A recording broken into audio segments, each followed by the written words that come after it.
pored činjenice da su GONG-ovi promatrači bili izbačeni iz biračkih mjesta, prisjetit ćemo se samo i pojedinih skandala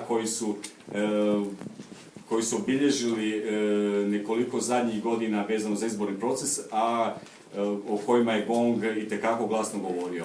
Sjetimo se samo od 2005. godine na predsjedničkim izborima kada su otkriveni slučajevi glasanja mrtvih u Hercegovini i također 2007. su zabilježeni slični slučajevi. I tada smo upozoravali javnost, govorili da postoje propusti i u obvezanim uputama DIP-a i u zakonu o popisima birača i u provođenju tog zakona, o zakonu o prebivalištu da ne govorim, međutim nije bilo sluha.